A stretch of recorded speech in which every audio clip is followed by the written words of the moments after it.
My name is Scott, and back in 1997, I was just an 8-year-old kid living in this quiet little town in Oregon called Milford. It wasn't much, maybe a couple thousand people, surrounded by thick forests and those misty hills that always seemed to swallow up the sunlight early in the fall. Halloween was a big deal there, though. The whole town got into it.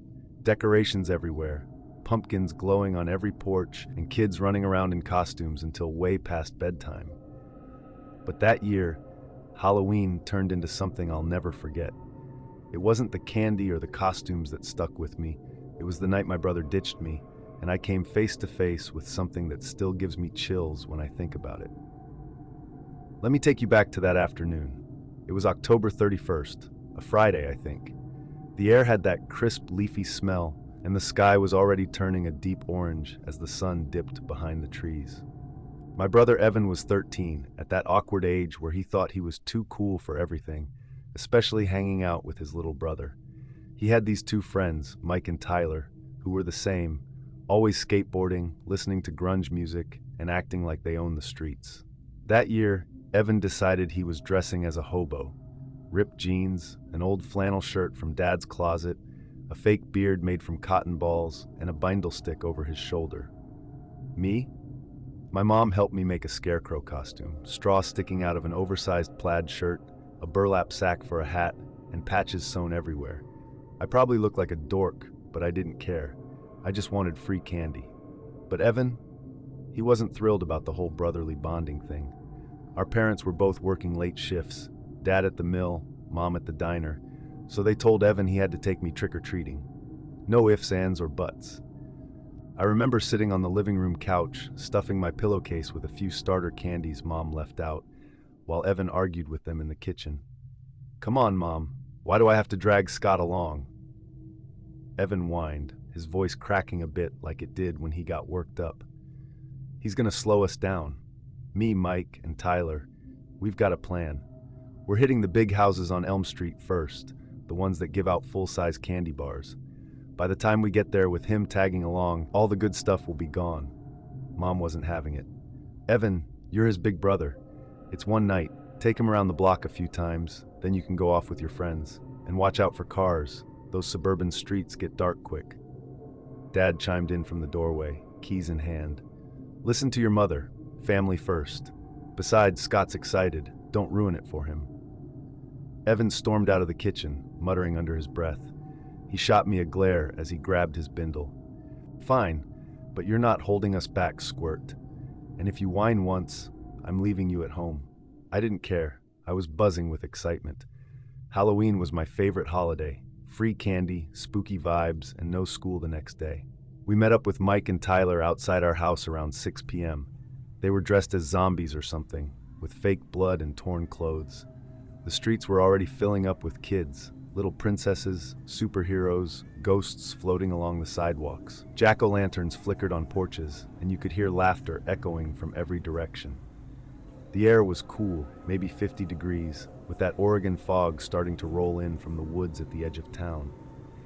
We started on our street, Maple Avenue, hitting the easy houses first. Mrs. Jenkins gave out popcorn balls. Mr. Rodriguez had those mini Snickers.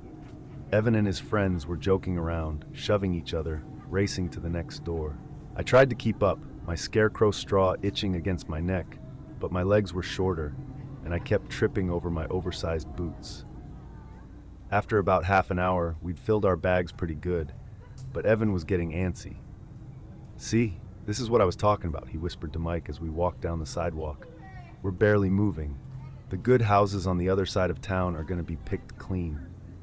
Tyler nodded, glancing back at me. "Dude, just tell him to head home. It's not that far." I overheard them, but I pretended not to. I didn't want to go home yet. The night was young, and I had my eye on the haunted house setup at the end of Birch Lane. But Evan stopped suddenly, turning to me with that fake big brother smile. "Hey, Scott, you tired yet? Mom said it's okay if you go back early. We can bring you some extra candy." I shook my head, clutching my pillowcase. "No way. I want to keep going. You promised." He sighed, rolling his eyes. "All right, fine, but stay close." We turned onto Oak Street, which was a bit more suburban. Wider lawns, fewer streetlights, houses spaced farther apart. The fog was thicker here, swirling around our feet like in those old horror movies. Kids were scarcer too. Most had stuck to the busier areas. Evan and his friends started walking faster, whispering among themselves. I lagged behind a bit, stopping to admire a massive spiderweb decoration on someone's fence. That's when it happened, and they were gone, just vanished into the mist. I called out, "Evan, guys," but my voice echoed back at me, swallowed by the fog. No answer. I spun around, heart starting to pound. The street stretched out empty in both directions, porch lights glowing like distant eyes. I figured they ducked behind a bush or something to scare me. Evan loved pulling pranks like that. So I waited, giggling nervously at first. "Come on, this isn't funny." Minutes ticked by, the giggles faded, the cold seeped through my costume, and the straw started feeling heavy. I walked a few steps one way, then the other, calling louder. "Evan! Mike! Tyler!" Still nothing. Panic crept in. I was only 8. I knew the way home, but it was a good 10-minute walk, and the streets suddenly felt endless. What if I got lost? What if some weirdo grabbed me? Mom always warned about strangers on Halloween. I decided to keep trick-or-treating alone, hoping I'd run into them at the next house. I knocked on a door, got a handful of Tootsie Rolls from an old lady who cooed over my costume. But as I stepped off the porch, that's when I saw him for the first time. He was standing across the street, half hidden in the shadow of a big oak tree. Tall, maybe 6 feet, wearing this hooded cloak that was black with orange stripes like a twisted Halloween robe. The hood was pulled low, and over his face was a mask, a jack-o'-lantern style, but not the friendly kind. This one was creepy, with jagged, uneven eyes that glowed faintly orange like there were lights behind them, and a mouth carved into a snarling grin, teeth sharp and uneven. In his hand, glinting under the dim streetlight, was a kitchen knife. Big one, like the kind Mom used for carving turkey. Was it real? I couldn't tell. Halloween, right? People carry fake weapons all the time, but something about him, he wasn't moving. Just standing there, staring right at me. My stomach dropped. I froze on the sidewalk, pillowcase dangling from my hand. He didn't wave or say trick or treat. He just watched. I told myself it was probably just some teenager in a costume trying to spook kids. But why alone? Why not with a group? I turned and walked quickly to the next house, glancing over my shoulder. He was still there, but now, closer? No, that couldn't be. The fog played tricks. At the next door, a family handed out candy apples. I grabbed one, mumbled thanks, and risked another look. He was gone. Relief washed over me. Maybe I'd imagined the knife looking so real. I kept going, house to house, but the streets were emptying out. Fewer kids, more shadows. The fog thickened, muffling sounds, distant laughter, a dog barking far away. Then as I turned a corner onto Pine Avenue, there he was again. This time, at the end of the block, under a flickering street lamp. Same hooded cowl, same pumpkin mask with those glowing eyes. The knife was still in his hand, blade catching the light. He started walking toward me, slow, deliberate steps. Not rushing, but not stopping. My heart hammered in my chest. I backed up, tripping over a crack in the sidewalk. "Evan," I yelled, but my voice came out small, scared. I ran to the nearest house, pounding on the door. An older man answered, bowl of candy in hand. "Trick or treat," I gasped, trying to act normal. He chuckled at my costume, dropped a few pieces in my bag.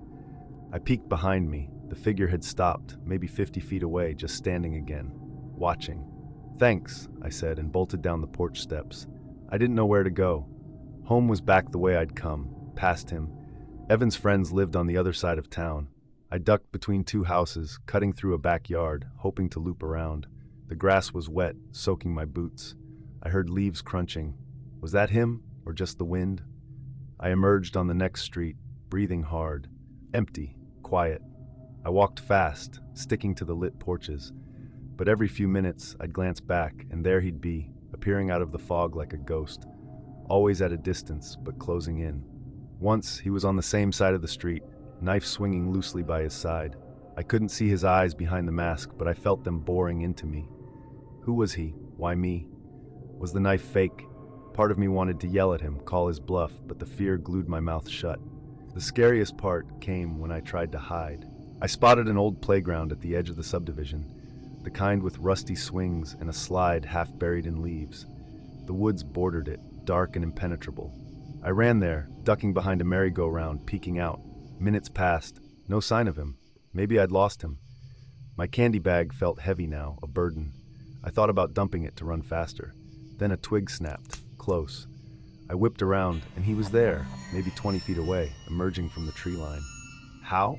The mask tilted, like he was curious. The knife tapped against his leg, tap, tap, tap, metallic sound. Real? My mind screamed fake, but my body didn't care. I bolted, screaming for help. Somebody help! I ran blindly, streets blurring. Houses passed in a haze. I heard footsteps behind me, heavy, gaining. The fog closed in, disorienting. Was I going in circles? Suddenly, a group of older kids appeared ahead, laughing with their haul. I crashed into them, babbling about the man with the knife. Whoa, kid, slow down, one said, a teenager in a vampire cape. They looked around, but the street was empty. No masked stranger. Probably just some jerk pranking you. Come on, we'll walk you home. They did. The whole way I kept looking back, expecting him to pop out, but he didn't. We got to my house around 8:30. Lights were on, Mom and Dad home early. Evan wasn't there yet. I burst in, tears streaming, spilling the story. Mom hugged me, Dad grabbed his coat to go look. Evan showed up half an hour later, bag overflowing, acting innocent. What? We just went ahead a bit, thought you'd catch up. But his face paled when he heard about the stranger. The next day, Dad talked to neighbors, even called the police. No reports of anyone like that. No missing kids, no incidents, just nothing. To this day, I don't know who that was. A local playing a sick joke? Someone with darker intentions? But that night changed me. Even now, as an adult, on October nights, I can still picture that horrific mask in the shadows.